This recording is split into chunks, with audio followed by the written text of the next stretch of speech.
Is that fear I smell?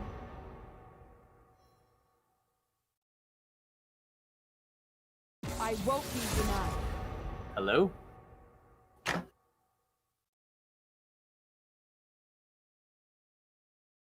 Striker, can you hear me? To the briny deep.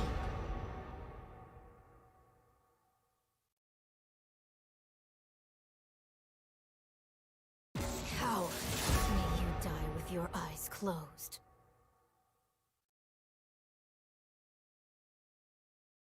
I reckon.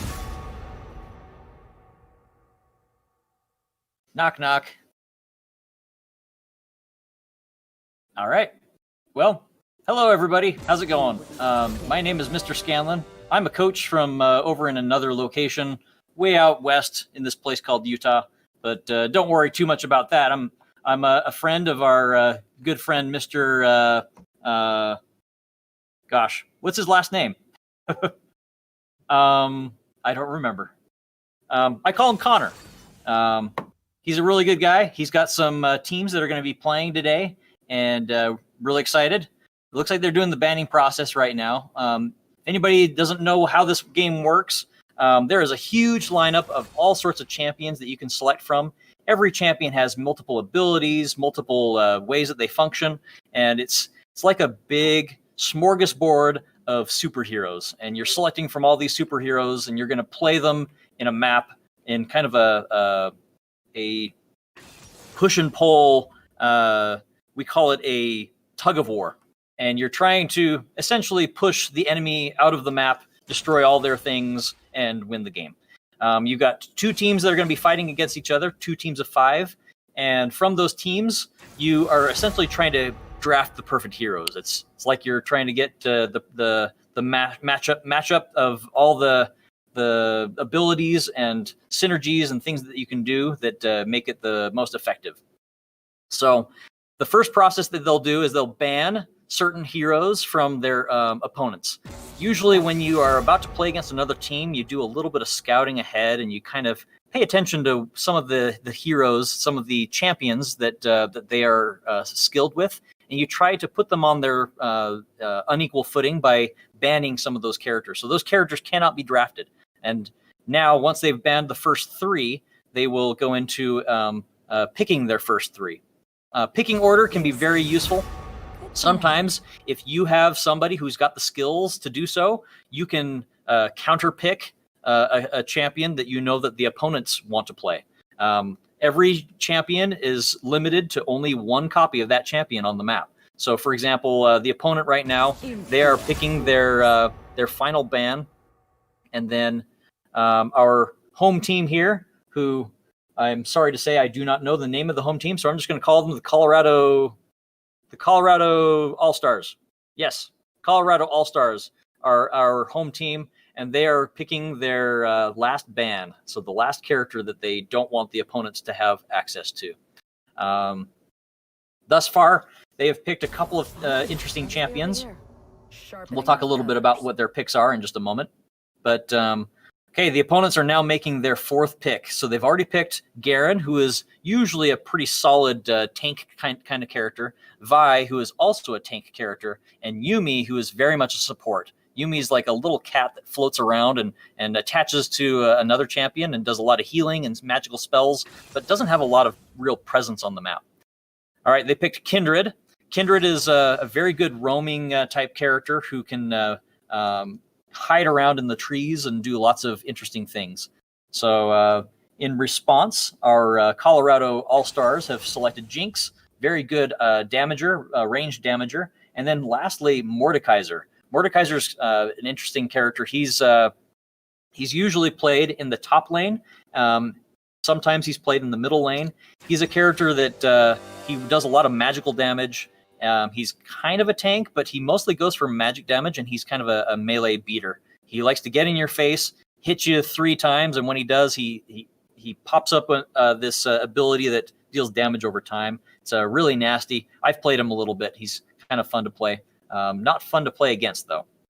Okay, now that the characters have all been picked, it's going to shift, and now they're all going to be in their respective lanes. Typically, the way that the order is, if I can remember correctly, The topmost heroes are the ones who are going to be in the top lane. You can see the map that's kind of in the darkness there. The map is a 3-way or a 3-lane direction to each other's base. You've got the blue base, which is in the bottom left, and you've got the red base in the top right. These two bases are their point of conflict. So the blue base is trying to push up to the right, and the red base is trying to push down to the left. In these 3 lanes, they will have constant waves of what we call creeps, little minions kind of characters that just move in an attack formation towards the enemy base and just attack the nearest thing that they can see. And then you as heroes, or you as champions, will get in on this fight and help push, destroy the other opposing minions, help your own minions to push, deal damage to various other things along the way, maybe kill a couple of enemy champions along the way, some turrets that help defend along there, and it's just a big battle of a tug of war, trying to push all of your territory into the enemy territory and eventually destroy the enemy base. So the top lane, which would be the leftmost lanes, you'll see on the left edge of the map and the top edge of the map, those are what is known as the top lane. Those are going to be Mordekaiser on the Colorado All-Stars versus the opposing character Garen. These two, when they fight against each other, Garen's going to have a few advantages early on in the game, but if he's not careful, Mordekaiser can get some good kills on him. Mordekaiser's really good at dealing a good amount of damage over a short period of time. Meanwhile, Garen, he has some good sustain, as they call it. It means that he can deal some damage, but then he can stay in the lane and not have to go back and heal all that often. He has some abilities that kick in that keep him healing as long as he's present on the map and as long as he's not taking damage. So that'll be kind of an interesting fight early on. The next ones in the lineup are Hecarim for our Colorado All-Stars. Hecarim is, let's see, I believe those are probably the jungle, I want to say. Let's see, I think it's top is the top lane, and I want to say the next one is jungle. Jungle is an interesting role. You'll see that there are 3 lanes, one for pushing to each of the different directions for the opposing base. And jungle doesn't actually own a lane. Usually you'll have the bottommost characters, the support and the damage carry. Those will be in the bottom lane. And so you'll have 2 heroes, 2 champions on the bottom lane. You'll have one in the middle, one in the top, and then you'll have what we call the jungle. Jungle has a unique role. They kind of can be a very potentially big role too. The jungle basically stays in the jungle. See all the trees, all the areas that you don't have the actual pushing of the lane. These champions will stay in the jungle. They will kill various camps of creeps. They're just basic creeps that you can hunt down. They just stay stationary. They don't do anything, and you can get some interesting buffs or interesting abilities from them when you kill them. And the jungle, what they do is their job is to kind of stay in the map, own some of the areas in between all of the lanes, and then as they are progressing, they'll look for opportunities to instigate a fight somewhere. Maybe they'll find a location on, say, the top lane, where they'll see that the top lane champions are fighting it out, and the jungle decides to get in on that fight and jumps in and tries to what we call gank, or gang up against that champion. Basically a 2 versus 1 situation. So the jungle is a very interesting role. They can kind of help set the pace of the game. They will move around the map. They'll kind of call some of the shots sometimes. It's a very complex role, very interesting role. I've tried it a few times myself. It definitely requires a lot of understanding of the different champions and a lot of positioning on the map and that kind of stuff. So, all right, they're turning on the sound for the game, and we are getting ready to watch. So you see that we got the top lineups. We got Mordekaiser, Hecarim, Ezreal, Jinx, and Nautilus for our Colorado All-Stars. And below we have Not Doggo for Garen, Psyops Vi, Deathsworn Zed, Kindred, and Yumi on the bottom. All right, so let's see. I got through the junglers. That would be Hecarim. and Vi. So Hecarim and Vi, those are the second characters that you see there on the left side. They are the ones who are going to be in the jungle. They're the ones who are going to be taking some of the objectives throughout the map. As you progress in the map, some of the objectives become very crucial. Some of the buffs that you can get by killing certain things at certain times will allow for a little extra push in this tug of war type game. So those are the junglers. All right.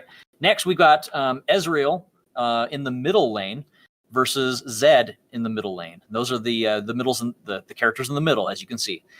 Typically, the middle players, the middle lane players, are going to be some kind of magic users, somebody that can do a lot of damage up front. We call it burst damage, being able to do a whole bunch of damage all at once, all instantaneously. They can be a really crucial role as well. Because they're in the middle lane, they're in one of the linchpin moments of the map. If you are playing around on the map and you are seeing that somebody is going after an objective, who's usually the closest one there? Probably the middle lane. Middle lane is just one of the crucial places. It's a very dominant position if you have any extra territory there. It allows you to move around on the map with a little more presence. You don't have to worry as much if you've taken more of the middle lane, and it gives you a huge edge. Not to mention, the middle lane is the quickest route to the enemy base, which means that it can be a very defining point. If you feel that you are going to be able to push really hard on that middle lane, you can put a lot of pressure on the enemy base very quick. So that's the middle lanes for you right there. Ezreal and Zed. It'll be interesting to see how they all play. Ezreal usually goes for a lot of damage output, magical damage. And he's very slippery and hard to catch, but he's also kind of a glass cannon. If you corner him, if you catch him off guard, if any of his abilities are on cooldown, meaning his abilities have already been used and he needs to wait for them to become available again, then he can be very vulnerable and he can be killed quite easily. Zed is an assassin. I believe he's more of a melee assassin, which means he may have a hard time earlier in the game since. Typically, melee champions, you have to get in on the action, so you have to go up close and personal to make attacks, which means whoever has any range has a bit of an advantage on you, especially early in the process. We'll see how that plays out momentarily. So everybody's spawning in here. They're going to start next to this shop. You see that walrus guy there in the ship next to them? Every base has a shop, and from the shop, you can use the money that you've earned and purchase new items, and those items can make your character all the more powerful, give you more abilities, all that good stuff. You'll see that the red team is moving a cluster of 3 champions down to the between the middle lane and the bottom lane. They're doing some advanced scouting here. Looks like we've got game is paused. They may have a champion that's disconnected. I missed the chat there to see what they were talking about.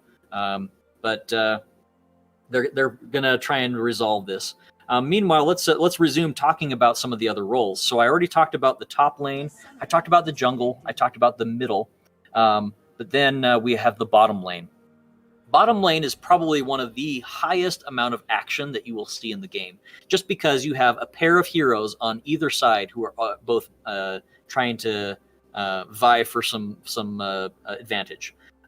What typically happens in the bottom lane is one champion is what we call the all damage carry, or the ADC. All damage carry is usually played by a champion who is a champion that deals a lot of damage very consistently. Usually it's some kind of a character that has a ranged attack or just some kind of very fast attack rate, and it's a champion that can put lots of damage onto the enemies over the course of time. The hope is that if you level this character and give them the best abilities and the best damage, when you get into a team fight, they're the ones who are going to melt the opposing champions. So if you get an advantage with ADC, it can be a very powerful game for you. And then usually linked to that champion is the support. A champion who is dedicated to basically helping the ADC or helping the all damage carry level up faster. So the role of the support is to stick near the ADC, keep them safe, use their abilities in conjunction with theirs to give them advantages. Also to make sure that they get as many kills as they can from all the creeps. Remember those little creeps that I was talking about? Part of this this game, you see all the creeps marching out of the bases. Those creeps are a constant flow of resources to all the players. As a champion finishes the finishing blow on any enemy, they get a reward of experience points and gold. And so having the last shot is very valuable when you're trying to destroy things. You'll see that they're helping what we call leash, these powerful minions in the middle.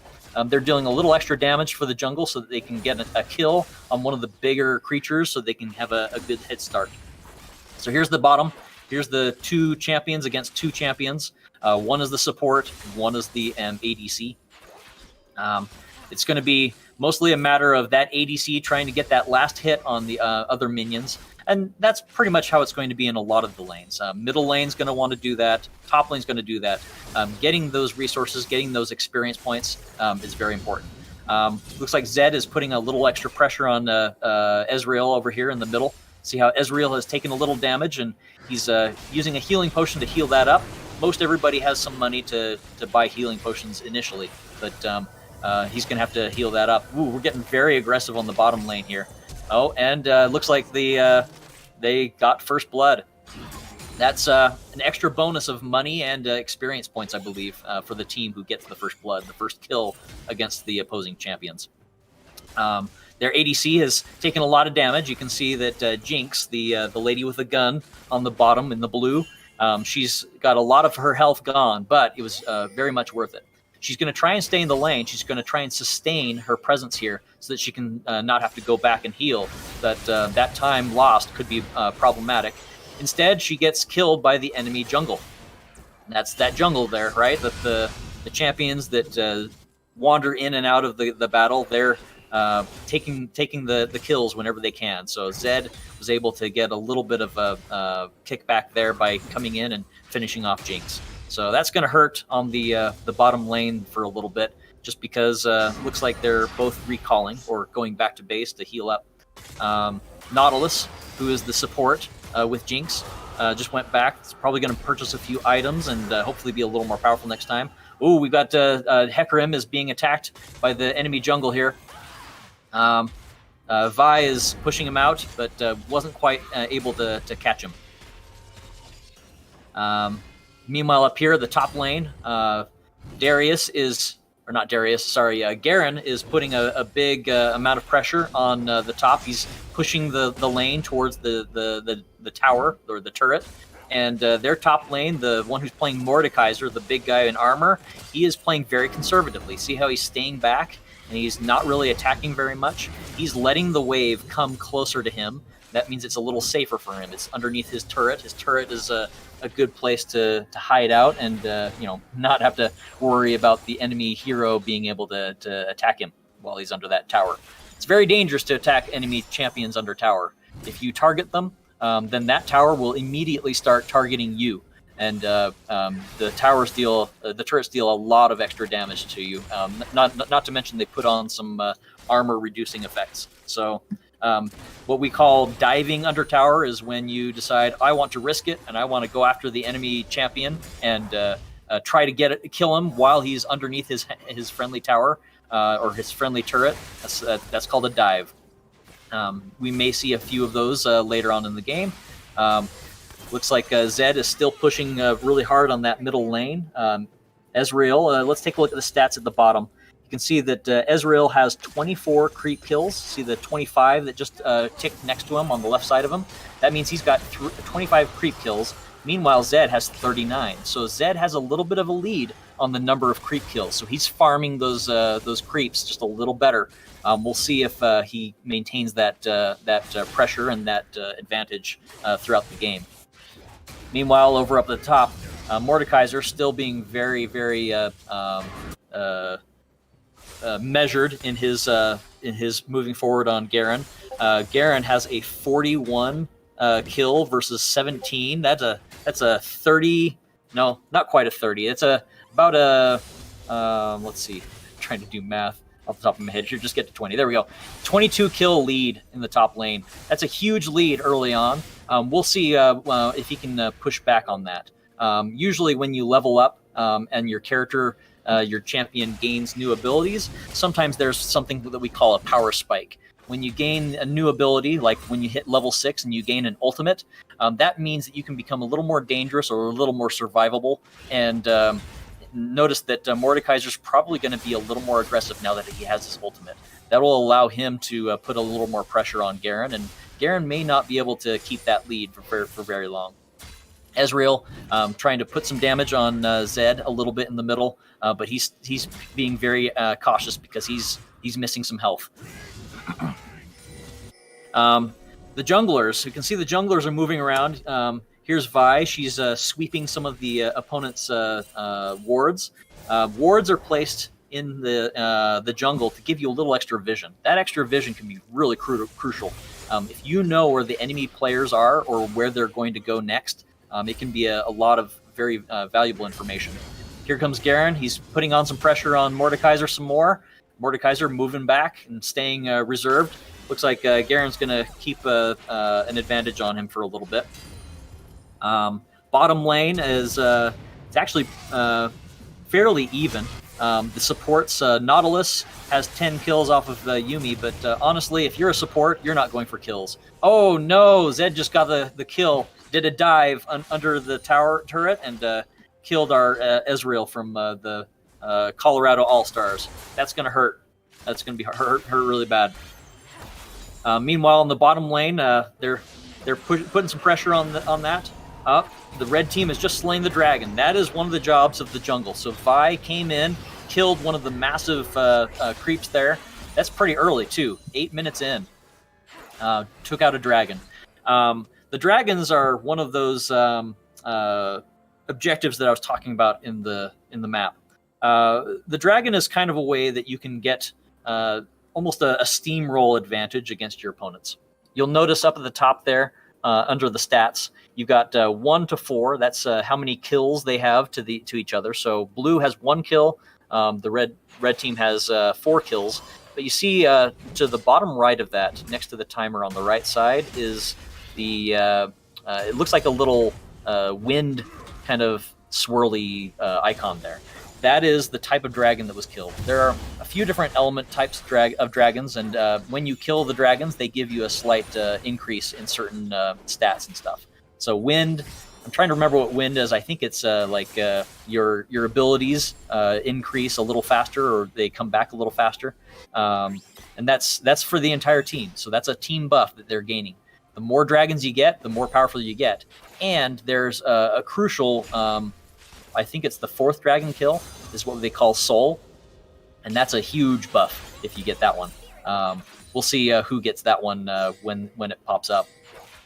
All right, so let's go back to the battle here. Bottom lane is still being pushed a little bit towards the blue side. Not too many big advantages here. We do see that Kindred does have 1 death. Oh, here we go. There's a big combo right there from the enemy. I'm trying to remember which champion that is.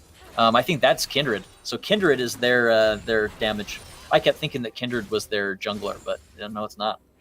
So Kindred with Yuumi have been putting a lot of damage on them. It looks like Jinx is still a little bit behind in the kills, and of course Jinx has a couple of deaths versus Kindred's 1 death. So there've been a few trades going on here.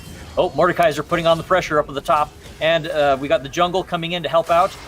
Looks like we got the jungle on both sides, so 2 versus 2. 1 jungle, 1 top, both going in on each other. And Zed comes in to help out. Remember that middle lane? That middle lane can come in and really help swing the fight. Ooh, Red got a big advantage there. 2 for 1, I believe. They got to kill 2 champions, and they lost. No, they didn't lose anybody. Ooh, ouch. Okay, so they got 2 free kills right there. That's a huge advantage right now. Oh, Zed is going to put some more pressure on. Does a dive on Ezreal. Ezreal moves back, and Ezreal looks like he's going to have to go back and lick his wounds. Not very good. because even though he lived, he's going to lose some time. He's not going to be in the lane. He's not going to be gaining any experience. He's not going to be gaining any of the gold. This is looking a little dour, unfortunately. We're at 10 minutes, 45 seconds. 1 kill to 6. Red's got some advantage. You see that Red has their collective gold up at the top there. They have 19.4K, so 20,000 gold versus 14.4. So they have a over 5,000 gold lead. That's a lot of gold. And of course, all that gold in their pockets means that they're buying more abilities, more items to make themselves stronger. All right, Garen is still putting on the pressure on Mordekaiser. Mordekaiser is cursed. Oh, and he puts on his ultimate and executes him. Ouch. Top is not doing so well either. Looks like across the board, a lot of the players in the red team are gaining some advantage. Now, this doesn't mean that they're all out. That's part of the reason why in this game there are a lot of objectives to go for. Remember that dragon that I was talking about? There are a few other objectives that you can go for, and that can give you that extra push if you really need to. If these teams come together, there's various ways that they can come back on this. Zed going in, gets another kill off of Ezreal. Unfortunate that. And he walks away scot-free. Oh, that's hard. That's really bad. Okay, let's continue on here. So bottom lane, very reserved right now. It looks like they're going to need to have some advantages here. They may need to risk some things. Hecarim coming in on the middle lane to keep them from doing more damage to that turret. Oh, they used the I can't remember that giant crab thing. Whatever it is, that's one of the advantages, or sorry, one of the objectives on the map. You go kill that guy and gain him, and you can use him to start pushing on a lane. Oh, they almost killed Vi there too, and they walk away with a free turret. So they got a destroyed turret. None of their champions died, and if Zed is smart, he's going to get out of here. Ooh. Jinx just used her ultimate to try to shoot a rocket across the map to try and catch him, but didn't quite aim properly. That was that could have been a very, very fun swing there. All right, everybody using their ultimates over here down on the bottom. That giant wave that you see shooting out, that's the ultimate from Yuumi, the little cat character, the support. They're going to have a little bit of a battle here. Looks like Red is just maintaining their dominance over the bottom lane. They're getting rid of all the wards. And they're going in for another dragon. They're setting themselves up. My guess is they're probably going to put down some wards. They're going to look around and see if they think that they can start attacking the dragon. It's a vulnerable time for them. If they're attacking the dragon, that puts them out of position. Ooh, Garen coming in on Hecarim. He's pushing him out. Looks like Hecarim was trying to hide and get an advantage, maybe even do an ambush on Garen, but Garen saw through it and took his own advantage against it. All right, they're posturing for the dragon. Vi is going to start the fight. She's going to start attacking. Ezreal is going to take point. It's going to try and shoot Vi and do a little extra damage, keep him off of the dragon. And here comes bottom lane from the red. They're going to commit to this dragon. They're going to catch Ezreal if he's not careful, but he's, like I said, he's slippery. He's hard to catch. Oh, but their middle lane Zed is catching him there. It looks like the entire team is going after, well, actually they just took the dragon, so now they're pushing.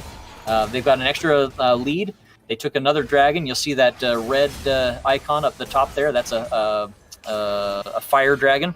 So they have some extra damage output that they're dealing. So, red team is taking a lot of extra kills here, and they're gaining some momentum. They have some really good lead here.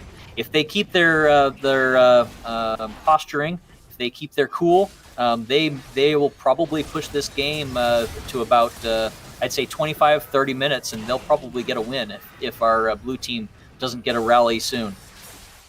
Looks like we lost another member of the blue team. Got caught out of position there, trying to. It looked like she was trying to save one of the turrets. I'm not sure.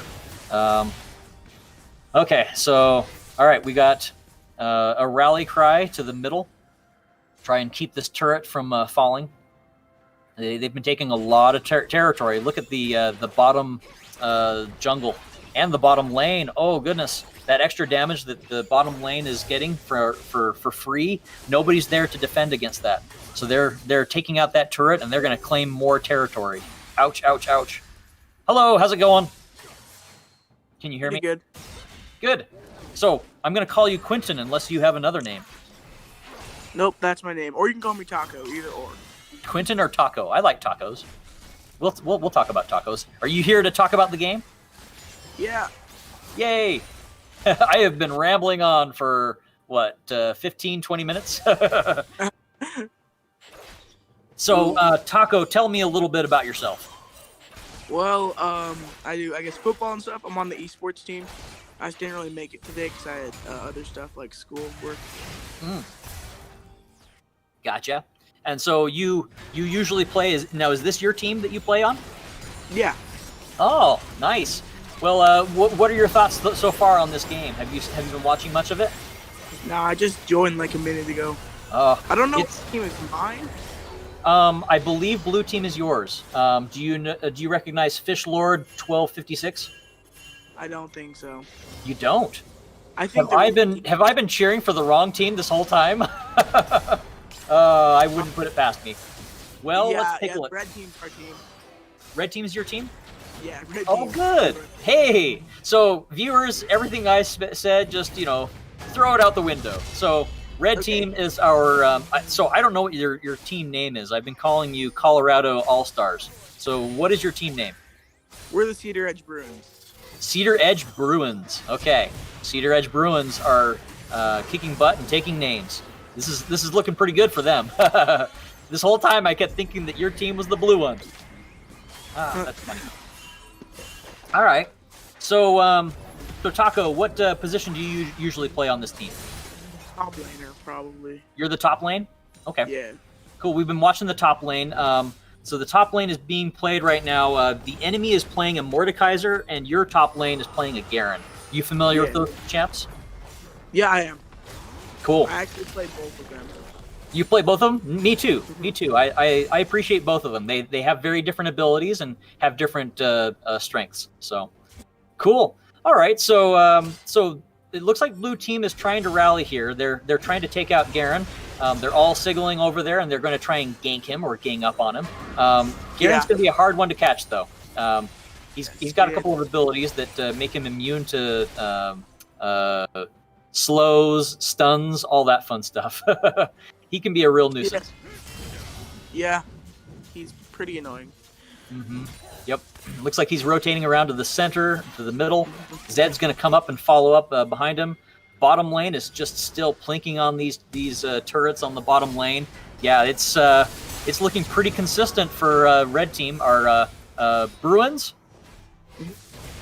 Yep. Go Bruins! Ooh, Zed's going to try and take an extra kill, but he gets collectively taken out by 3 of the enemy champions. So he got stuck around for a little too long and decided, well, I might as well just do as much damage as I can. Okay. So what can you tell me about some of your other teammates that are playing here? I know a few of them personally. They're mostly like sophomores. Okay. So a really new up-and-coming team then. Yeah. Gotcha. I usually play with Jackson or like the Garen a lot. So he's cool. He's pretty good. We had a practice last night and yeah. Nice. So you guys have been practicing for this game. How much scouting did you do on the opposing team?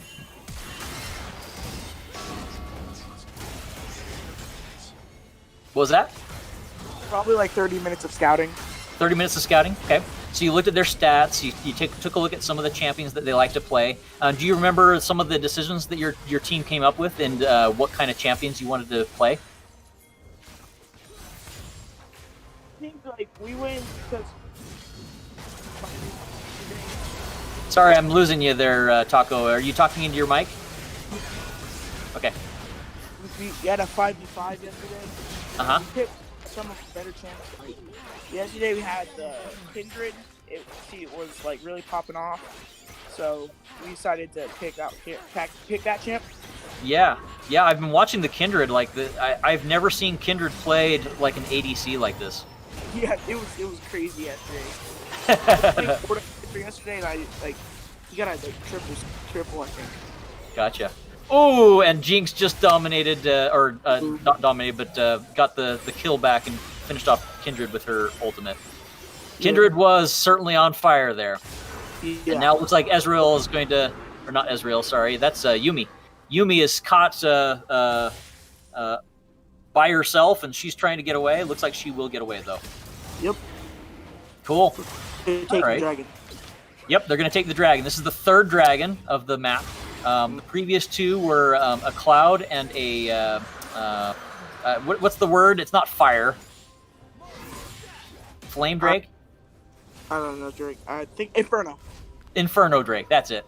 Inferno Drake. They just took the third Drake, which is a Ocean Drake, and now, from now on, only Ocean Drakes will be spawned from now on. It's kind of the way that the map works. How do those buffs stack? Do you can you tell us a little bit about the Ocean Drake?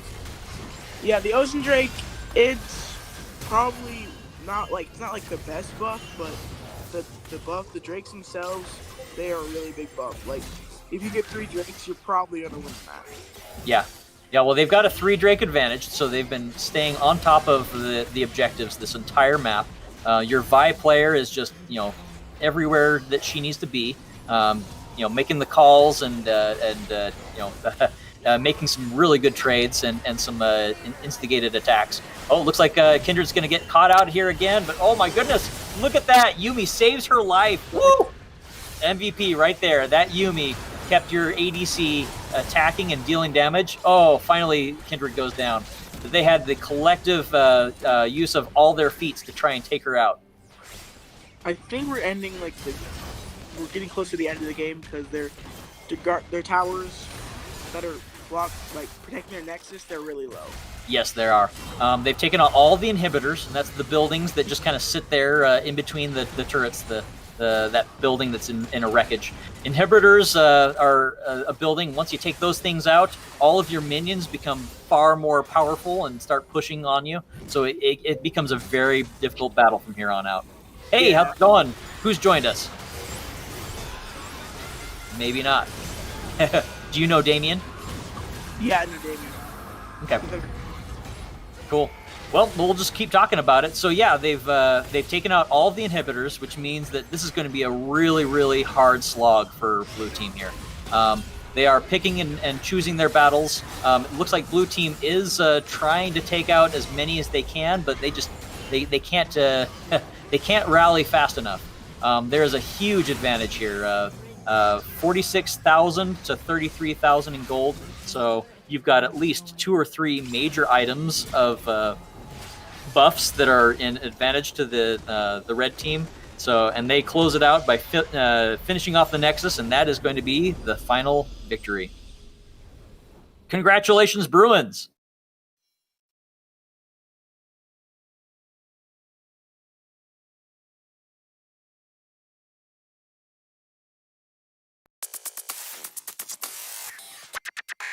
That the blue team did.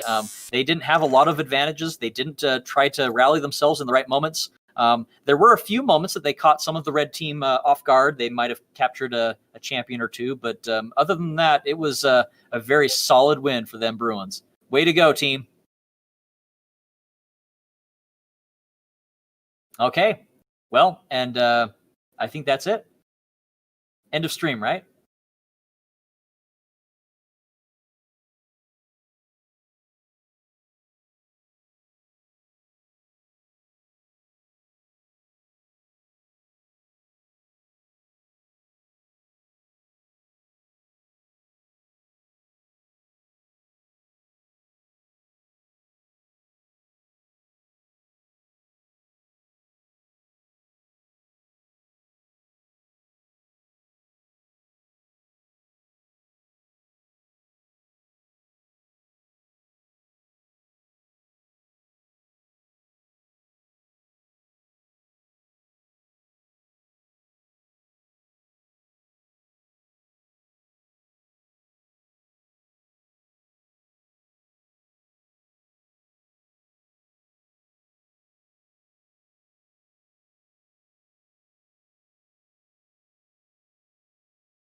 Knock, knock. Hello again. This is Mr. Scanlon, and I thought that the stream had ended. It did not.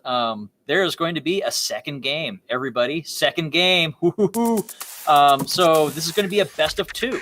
I've never seen a best of 2, honestly. I've always seen just a best of 3, usually. Sometimes best of 5. But, these games can sometimes run a little bit long. I have sat through and played a game that lasted for an hour and a half. It was a very long game, and everybody was very impatient to win and get it over with.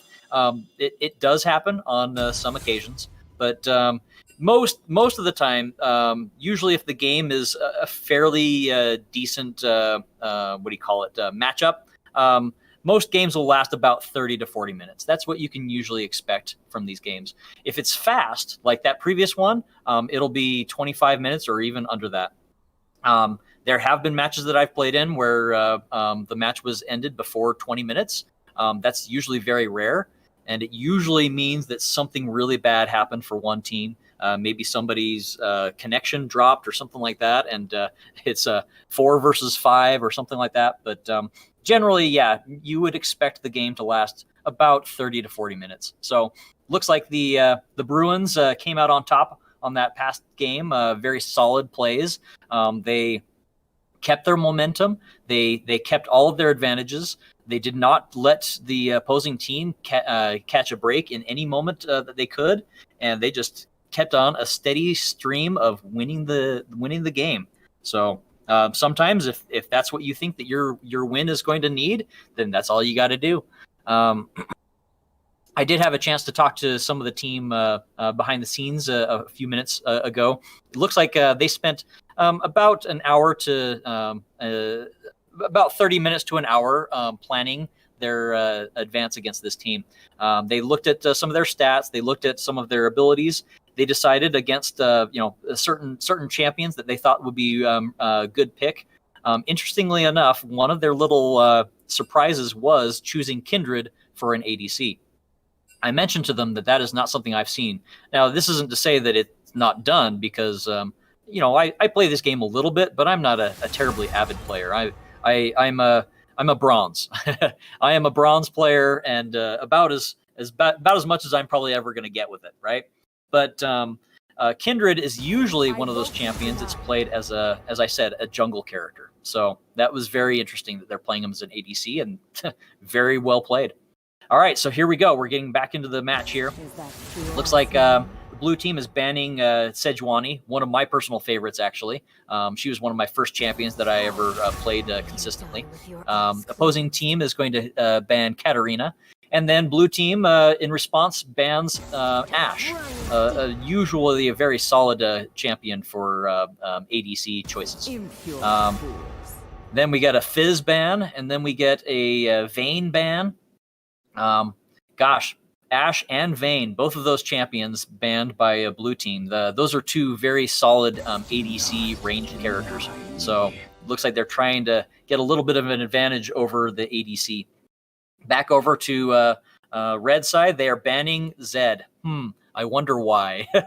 That previous game, that Zed was really causing some havoc for them. All right, so now we're going into the actual first picks. So their top lane player, he was hovering over Garen to maybe suggest that was going to be some more of what they're going to give out, but instead chose Kai'Sa. Ooh, Kai'Sa. So Kai'Sa is a very interesting top lane player. This is one, she's, again, a very aggressive champion that can have a lot of damaging abilities. So we'll see what that plays out into. And looks like red takes up the Garen. All right, so we're going to get a Garen player again. And it looks like, my apologies. Again, I wasn't paying attention to the names, but it looks like red is still the Bruins. So the Bruins are sticking with their Garen choice. Meanwhile, blue team looking at Rengar for likely their jungle. Rengar is that usually a jungle player, and then their Leona. Leona is almost certainly a support choice. She's a very powerful support. She's got a lot of really good abilities that can coincide with an ADC, stun some people and catch them off guard, and that can be very powerful. Lilia with the red side. This is a new champion. I am not familiar with her. I've seen Lilia played maybe once or twice. I know that she's been a very powerful jungle player, Good to know. but other than that, I don't know a lot.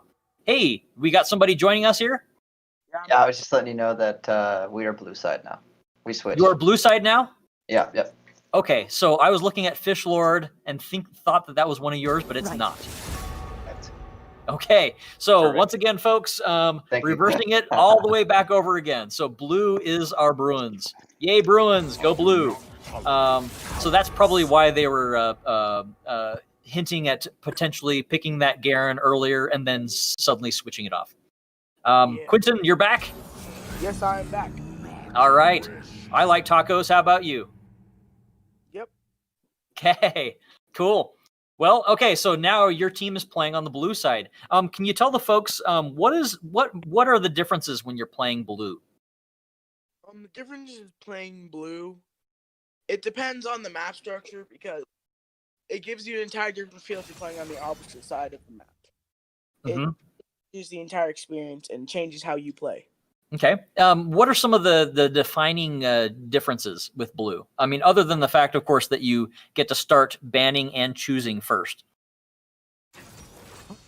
One of the defining things of blue on the map are you're closer to the Drake, like a little bit, like not much, Mhm. and going top lane. It's not much of a difference, but there's like slight differences, probably with the picking and banning. Yeah. I've played a bit of top lane myself. In fact, that's most of what I played over the summer with the Coach Rivals series that we did. And I definitely learned that when you're the top player, if you're playing on the red side, you have a lot of potential to try and stop your opponents from taking the what's that giant crab that's in the on the river? It's like not Baron. It's Not the before Baron. Baron spawns. What's that? It's I forget what that thing's called. It's like a mini warden. Yeah, the giant crab guy, right? Yeah. Usually, he respawns at a certain rate that you can basically kill him twice and claim him to essentially have him charge your opponent's tower. And he takes a huge amount of damage off of the tower, and he's a very cool advantage. But anyway, he lives in that little pocket on the north side of the river on the top, between the top lane and the middle lane.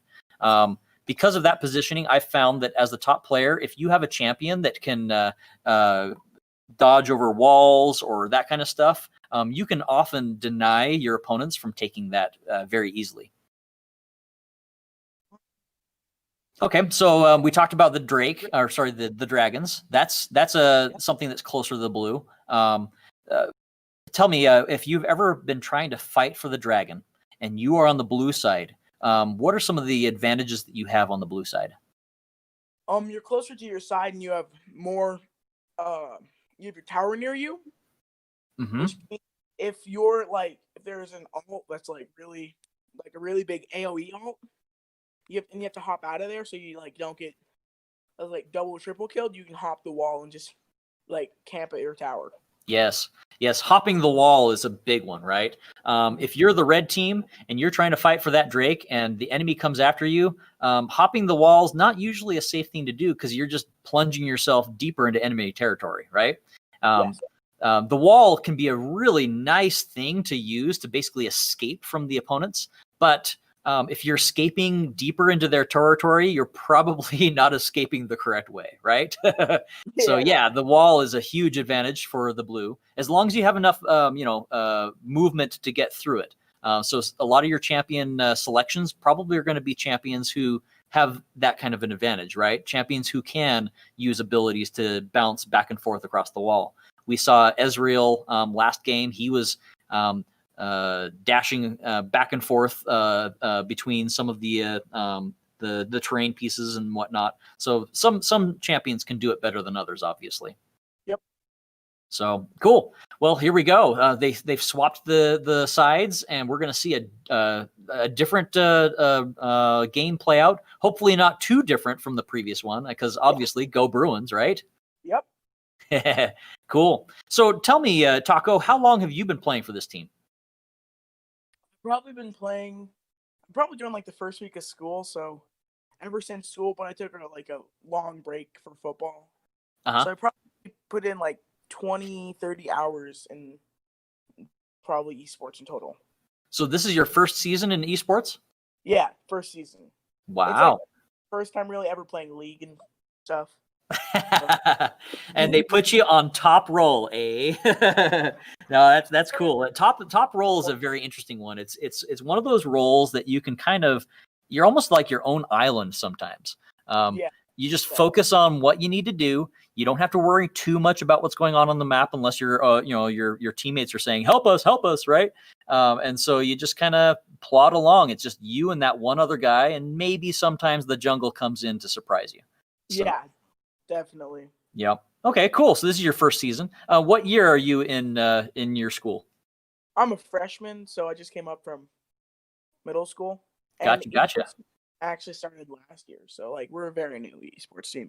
Mm-hmm. Oh, that's exciting. That means that you have a lot of new plays to learn. You've got a lot of training to do all together as a team, so you're all learning together.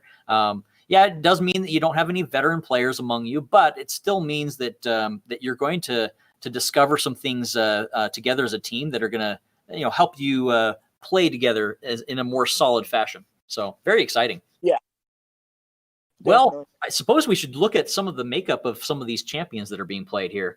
So we've got Garen and Lilia, Ezreal, Jinx, and Nami. Now that's all on the red side, correct?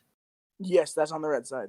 Okay, so our opponents have decided that they're going to try and do a couple of picks to get some advantage over their opponents. They've already played a game against the Bruins, and they've obviously suffered some major losses. So, what are some of the picks do you think that they made here to try and give themselves an advantage? So what I think they did is they took the Ezreal from the Bruins because we saw that was a really strong. They also took the Garen, but I don't know. They picked more, I think, long ranged.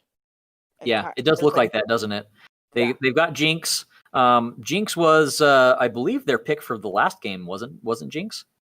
Yeah, Jinx was. Okay, so the previous game they already had Ezreal and they already had Jinx. So it looks like they're picking those again, either to really deny it from the opponents. Maybe they did some scouting on your team and decided that they could not let you play those champions. Or maybe they're also some comfort picks, right? Some champions that they themselves feel a little more comfortable with. Yeah, probably.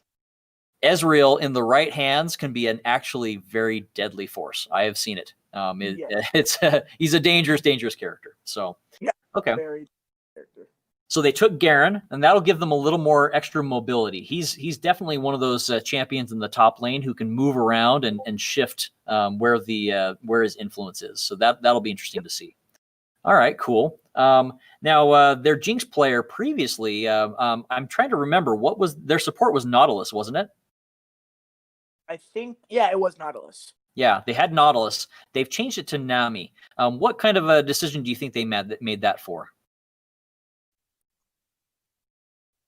I saw last game that they were playing a little more aggressive with Nautilus, and he got killed a lot, and I think they wanted to switch it up and do more of like a defensive than an offensive. Gotcha. Yeah, Nami would be more of a backline supporter rather than a frontline. Then again, I also didn't pay attention. I probably should have, but it's very possible that your team banned Nautilus outright, which means that they had to, right?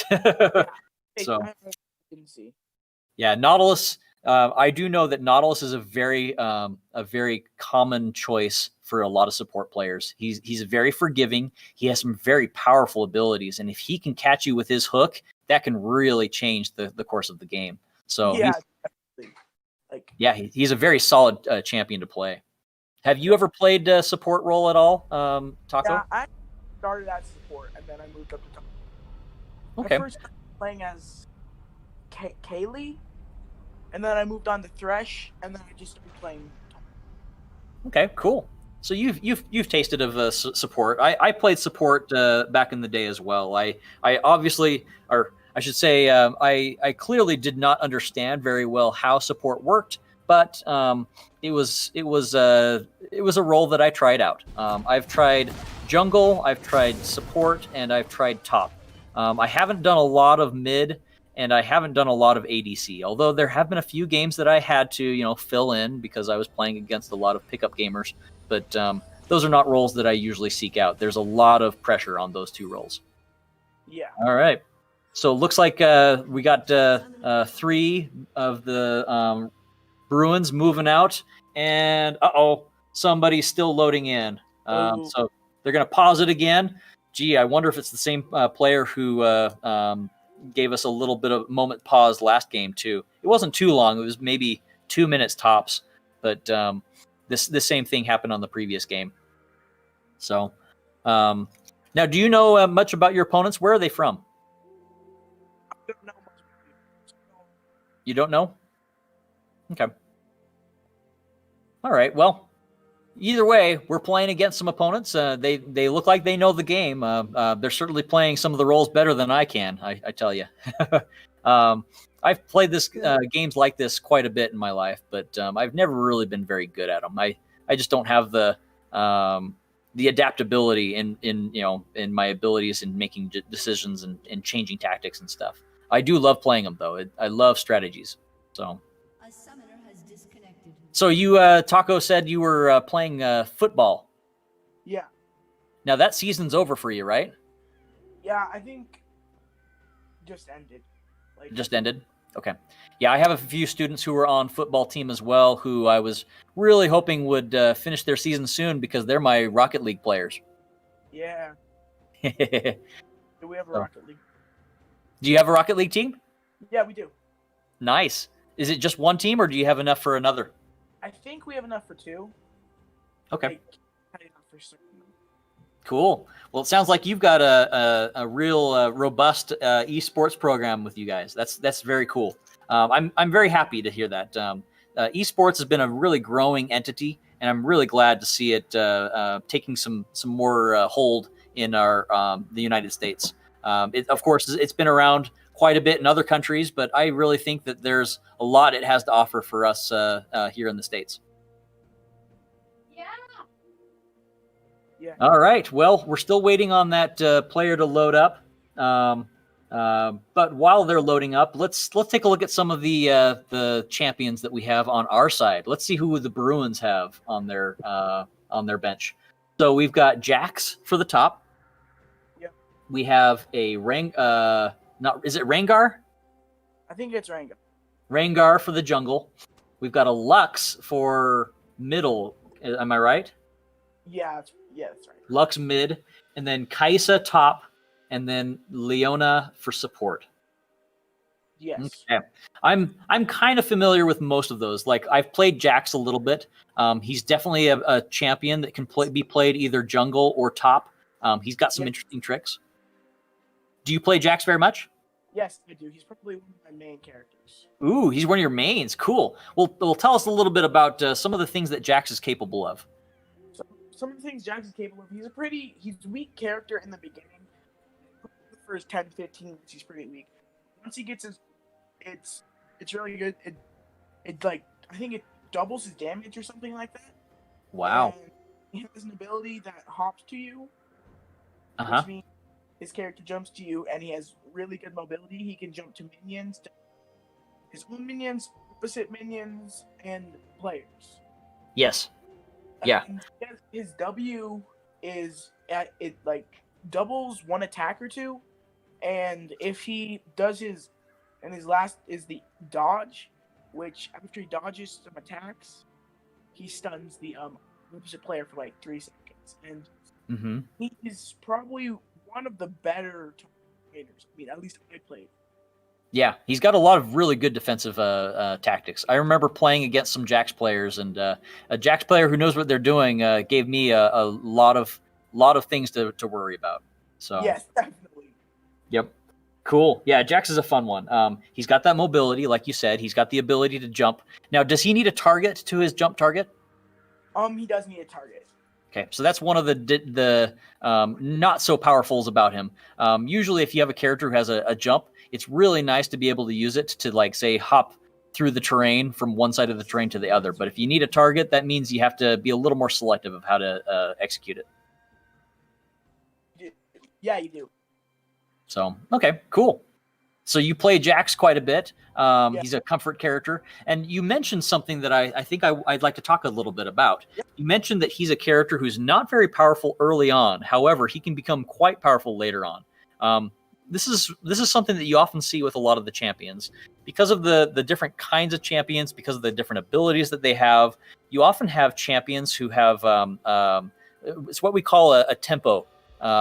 And there are some champions that are super, super, super strong early on, but then it's very easy to outlevel them and outpace them later on in the game. And those champions become nigh upon useless in late game, just because their abilities were, let's face it, made for an early tempo build. And so you tend to have a lot of interesting builds because of that. Some champions people will play just so they can get lots of kills early on and just hope that momentum that they gain is enough to win them the game. Yes. Oh, Cool. it looks like we're back, I think. What was that? It looks like we're back. We are back. Yep, we got everybody present. Everybody's doing a little dance. It's a fun little participation in the middle there. ADC has 400 ping. Ouch. That's not good. So, all right. Well, I think that we'll definitely have a game going on here. Looks like we got the minions starting to march out from the base. We're gonna have some of the junglers start their leashing in just a moment. So if you watch, you can see Rengar and Kai'Sa converging in the bottom jungle area. There they go. So they are getting ready to attack that minion. Give the jungle character just a little bit of an early edge in their jungling. So they just basically they help put a little damage on that creature so that he can take it down early. And that's what we call leashing, helping each other out. It's very much a team game. Yeah, it's very strong first beginning boost. Mm-hmm. Yep. Yeah, it definitely helps with the jungle. I know there are some jungle characters that you can play where you don't need the leash help, but they're pretty few and far between. There's that Jax putting on the damage on Garen. The previous game, we saw Garen putting on the pressure on Mordekaiser. I think we're going to see the opposite coming on. Yeah, I think we are going to see the opposite just because Jax has a little more mobility, even though Garen is really fast. Mm-hmm. Jax has the ability to stun, and which it's really strong, and it just stops the opponent from what they're doing. It is. Ooh, ouch. Ezreal's taking a lot of damage from your mid laner, your Lux. She's putting on a lot of early pressure. Is he going to go back and heal and do the safe thing? Or is he going to try and risk it and stick around and get some more experience? Oh, he risked it. I don't think he's going to survive this. Ooh, ouch. And there we go. There's first blood for the Bruins. Go Bruins! Okay. Bottom lane is putting on the pressure. They are pushing their wave all the way up to the turret. It does mean that they could be ganked or surprised by the enemy jungler. And if we look on the map, we do see that Liliana is in that lower jungle area. So could be a dangerous thing for the bottom lane blue, the Bruins, if they're not careful. But they're still keeping their distance. It looks like they are putting down some wards just to make sure that they can see what's going on nearby. But it's definitely a risky move, putting on that early pressure. Yeah, definitely. It's definitely a risky move to put that on that pressure. Looks like your Jax player is doing the same. Yeah, definitely. He's pushing a little too hard, which could put him in a really bad situation. Yeah, I see that he doesn't have very much vision on the river. If the opposing jungler was to be coming up the river and surprise Jax, I don't think it would be a good situation for him. Yeah, it probably wouldn't be. Yeah, it would not be good, right? However, one of the tactics of playing this game is knowing the timings of things. For example, your top laner probably knows that the opposing jungler is in the bottom, not only because he actually sees her on the map, because if you look, well, everybody sees the enemy jungler on the map, but also just because of the timing. If the enemy jungler started on the top and she started working her way down to the bottom, she wouldn't be done cleaning all the jungles in the bottom. So I think your top laner probably knows a little bit more of the tempo of where that enemy jungler probably is. So that can be a good advantage, knowing how all that stuff works. Bottom lane still putting on some heavy pressure. They haven't really put a lot of damage on the enemy champions, but they are killing all those minions like crazy. If we look at the kill scores, it looks like the bottom lane Kaisa has 37 kills to the bottom lane's Jinx 24. So doesn't have a huge advantage yet, but we're still pretty early in the game. It's only 5 minutes. It's a pretty big advantage. I mean, very big, but I think it's a difference. Yeah.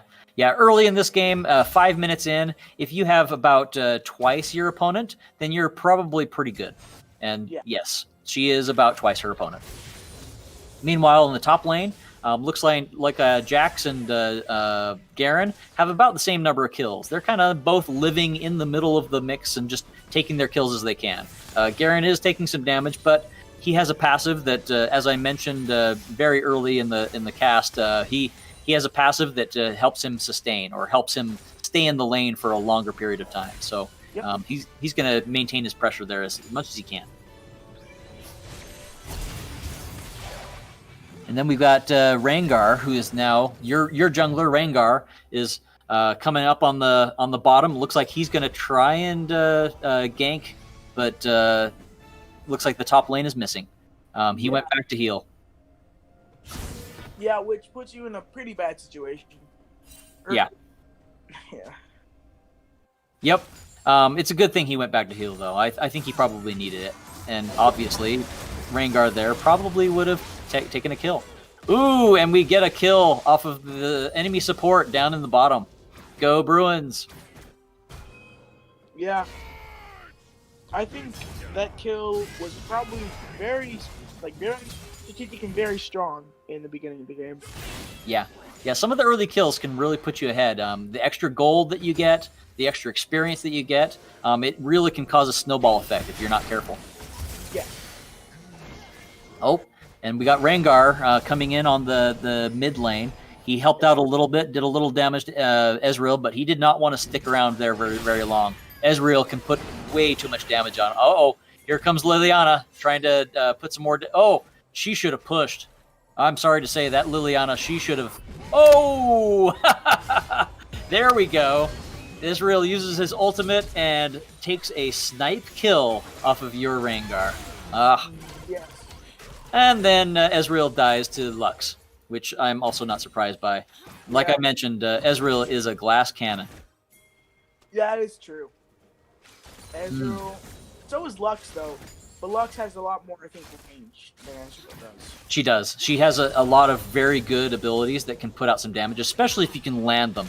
She's got some skill shots, and if you can land those skill shots, she can really punish the opponent. Yes. All right, let's take a look at some of the stats here. So, team-wise, the Bruins are up by about 1,500 gold, 12K to 10K, and 10.7K. 4 kills to 1 kill, so it's a pretty good start. And we're having a big commit down here in the middle, or the bottom. Looks like Jinx was pulled in by your support, Leona, but they were able to get away. Looks like they did some healing. Nami is keeping her support safe, and looks like your bottom lane is all warping back to the start to heal up. Yeah. Oh, and Jinx almost gets a kill on your top laner, your Jax. Thank you. Jax took a missile to the face, but still survived it. Oh, and now the middle lane comes down and takes a kill off of the bottom lane again. That is their ADC killed. That's not good. Yeah, that puts you in a really hard position. Mm-hmm. Yep. No, it's not good to have your ADC dead instead of, farming. Farming is what the ADC should be doing, not dead. Yes. Let's see. Looks like some pings are going on the Ocean Drake. That's the blue team. So looks like the Bruins are getting ready to move in on the first Drake of the game at 9.5 minutes. Jax is still putting on the pressure on Garen. Garen's trying to put some damage back, but he's just a little beefy right now. And it looks like this Drake is going to go down without any contest. Which I think they should have pushed.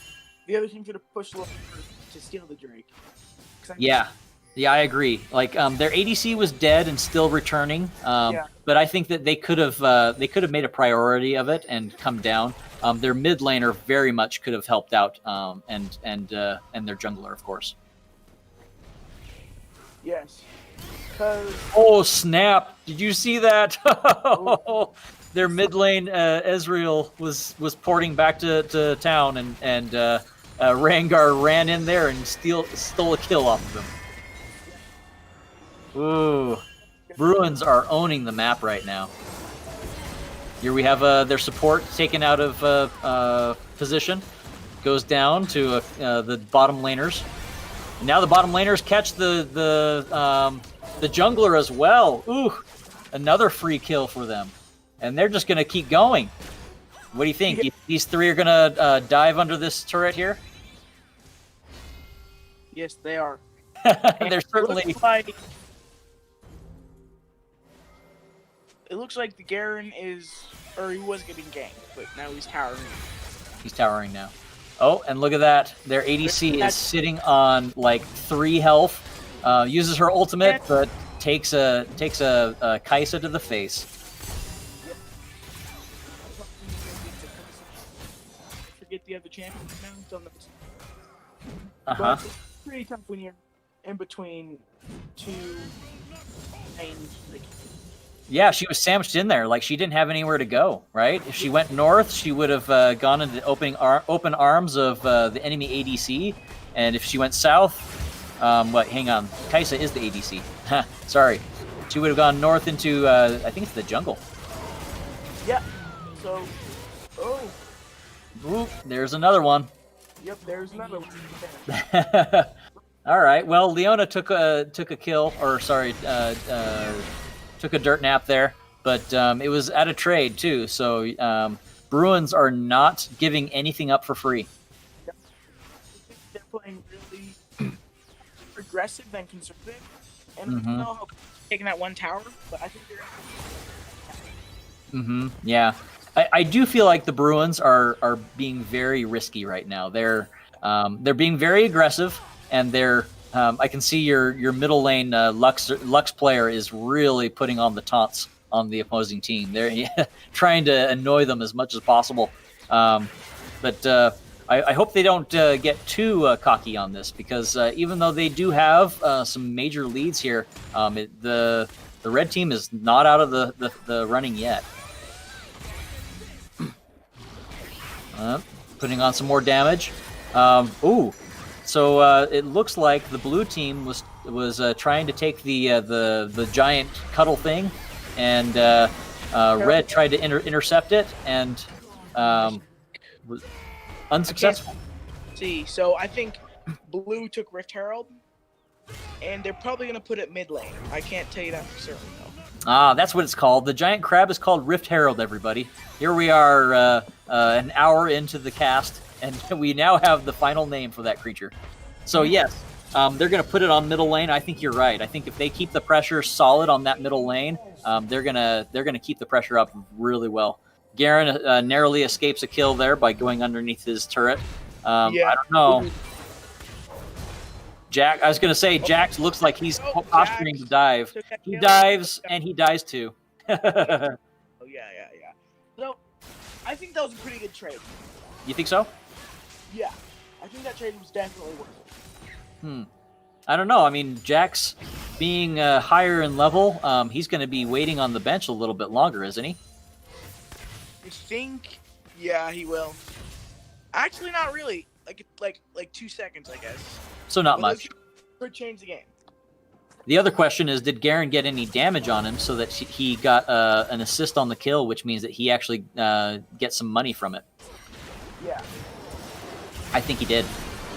So it was. Go ahead. I think it was definitely worth it.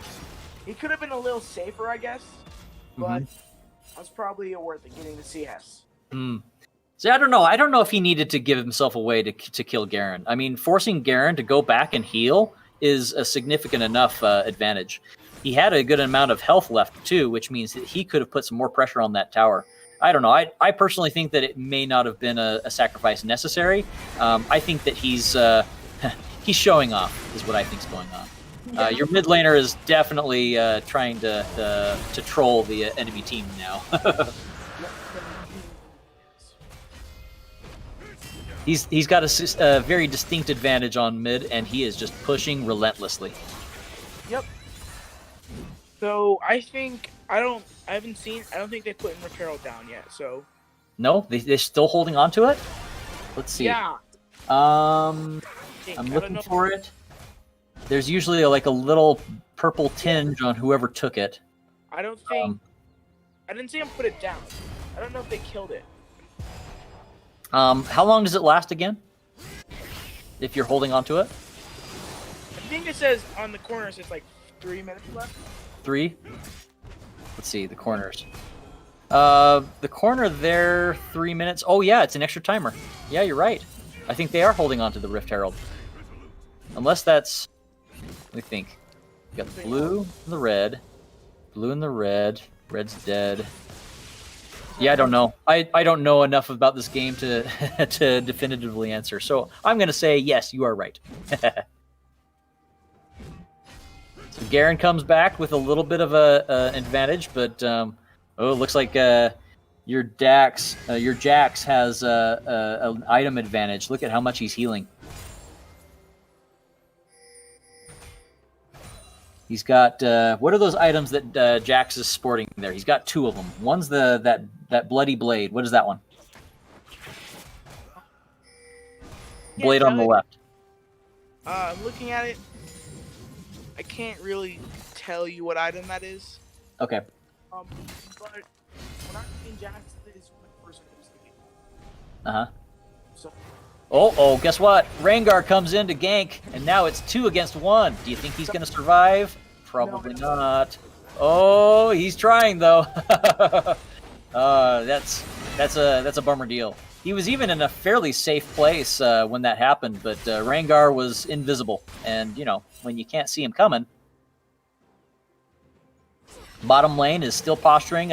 They still have not been able to take this turret. I think that they've been spending too much time just killing the enemy champions. Look at all the kills on Kai'Sa. 5 kills. Middle lane, 8 kills. Yeah, they're not focusing on those turrets as much, are they? Yeah, they should attack the turrets a little more. But I think the more CS they get, the easier it would be to kill. Oh, yeah, absolutely. Yeah, Kai'Sa, she's exploding. Look at that. She's at 148 CS. CS, by the way, is creep score. It's the way that you keep track of, you know, how many things you farmed and killed, and you know, it's a definitive measure of how much money and experience points that you're gaining. So yeah, 150 to 100 on Jinx. That's a very distinct lead there. Your Lux, 104 to 75. It's an okay advantage. 25 kill advantage at 100. 25%. But the real advantage in the mid lane is Lux's kills against Ezreal himself. Look at that, 9 to 1. That's a huge, massive lead. And Ezreal, 7 deaths. Ouch, ouch, ouch. Yeah, that's really tough. That puts you in a really good position. It would be at this point that my students would say something on the lines of, that mid diff. Yeah. Well, looks like the Bruins are steadily climbing here. They're not giving much away. They are getting a little cocky here and there, but man, when they make the team wins, they are pulling off some major team wins. Looks like the jungle is going to have to be careful, or else. Oh nope, the jungle just is out of place, running away from 3 opponents, which I would do honestly. That's the smart thing to do. Run away from 3 opponents, but into the open arms of Lux with a giant beam. That's unfortunate. Well, here's a big question for you. I know that you're kind of new to this. But if you were on the blue team right now, or I'm sorry, on the red team, what would be some of the strategies that you'd be thinking about? What are some things that you would be hoping to gain? Probably one of the things I'd be thinking of is probably not going for Baron, because at this point, we need to focus on like 1 or 2 lanes. Uh-huh. And we need to protect the lane that's really like diving deep. So we need to stack up more and Yep. not go on these 1v1s, because Yes. like as you can see, we are just getting like right now Ezreal, he's just getting absolutely. Oh wait, Garen's coming in for the gank. Garen's coming in to save. That's a helpful thing, but man alive, that Lux is so fed. Looks like Lux is about to take on 4 members of the red team. Let's see what she's able to pull off. And okay, she does go down, but she almost takes out their who is that? Licht. That's that's their Ezreal. She almost took out Ezreal in the process. Yeah, I think you're right. Taking out what we call picks. A pick is where you get a kill on the opponents because they're out of position. You have an advantage because there's more of you than them. That pick that they took out on Lux was an example of that. And looks like they're taking some picks right now. Look at this. The Bruins are out of position. They're coming to the fight one by one, and that lets them piecemeal them. This is not how you want to keep your lead. Yes, definitely. It's really bad when you lose a lead like this, but it's either you keep holding to it just because of the practice. It does. And wiping out the entire team, which they didn't quite do. I believe Kaisa escaped without getting killed in that little exchange. Yeah, she's still at 0 deaths. So they didn't quite wipe out the entire team, but if you have an advantage as much as you have here, you can take a bad luck moment like that. But Red needs to be extra careful because they cannot afford to do the same. They are already as far behind as they are. Oh, Garen, he was trying to decide if he had a chance to go after her, which I don't think was a correct answer. Blue just putting on the pressure. Your middle lane is just putting on that taunt every single half second. I don't know about you, but I think that's usually considered BM, isn't it? Bad manners? Yeah, definitely. I don't think it depends on who's playing mid laner, because I know someone who they always just use taunts. Well, that might be that person. Ooh! Yeah. And Kaisa nice. opens up and almost takes out 2 champions all by herself and decides, you know what, I think I will. Yeah, Lux steals the kill right there and taunts in reaction. Goodness gracious. And I think I think that's game right there. Yeah, They just took out 3 of the opposing members of the team, the ADC, the support, and the mid lane. And I think right now all they need to do is just commit to one of the lanes, and they'll collapse the opposition here. They don't have a lot of health remaining, but Leona is healing people up. Lux is healing people up. Yeah, I think they got some sustain here. I think they're going to do it. Yeah, I think they're gonna push this mid lane right here. That's almost in the game where they're gonna at least get him. Yeah, Kaisa is putting some pressure on the bottom lane, probably just to keep the opponents spread out. And of course, it doesn't help that Lux gets a snipe kill off of their. Let's see, who was that? That was their. I think that was their jungle, Liliana. Oh no, it wasn't. It was their ADC. Ooh, ouch. Yeah, I don't know. I don't know if I can see the red team coming back from this. They've had a couple of moments where they had some picks, but they're just not being able to avoid the the wanton death. Look at this. Lux puts on her beam and takes their support down to almost kibbles and bits. Yeah, so I think this is dang right there. Yeah, huge amounts of damage there. Lux is definitely a one-person wrecking crew. And then Kaisa. And then casually taking out. Oh, almost took out their support. Oh goodness. Yeah, I think this is the death throes right here. We're at 24 minutes. What do you think? Are we gonna see the end of game before 25? Probably not. But we'll probably see it before the end of 30. Yeah. Yeah, I definitely think we're going to see it before the end of 30. It's more a matter of is the red team going to make some crucial mistakes here? But yeah, I just don't see them surviving this one. This is way too much not in their favor. I'm trying to think what I would do if I was in this situation. I'd do pretty much what they're doing right now. Stay alive, keep killing the stuff, keep them out of the base. But that's just not enough at this point. The opponent... Go ahead. Ooh, Rengar gets a free kill right there. That's got to feel good. Yeah. Yeah. I think... But, Go ahead. oh, okay, but I think they're doing really good on like stalling the end of the game. Oh, absolutely. Yeah, they're defending in the places they need to. Like, see how there's all four of them up here in the top lane, even though their middle lane is collapsed. It's because there were 2-3 enemy champions here threatening to take out their turret. I think that they're doing the right things. They're answering the call in the right places. And there's another. Oh wait, Kaisa. Oh, Kaisa got Yep, that. yep. It's just not enough. And I think they took the turret in there, and I believe this is the end of the game. Yeah, they're going to close it out right here. They suffered too many losses trying to defend this top lane. I think they're going to collapse this top lane. They're going to close in on that Nexus, and this is going to be the game. Yes. Nice. Well, they've shown a very strong match here. Way to go, Bruins! Yep. Ooh! Ouch! Oh, Lux just casually melts 2 opposing champions. Oh, that's just obnoxious. 19 kills at the end of that. Ugh. Wow. Yeah.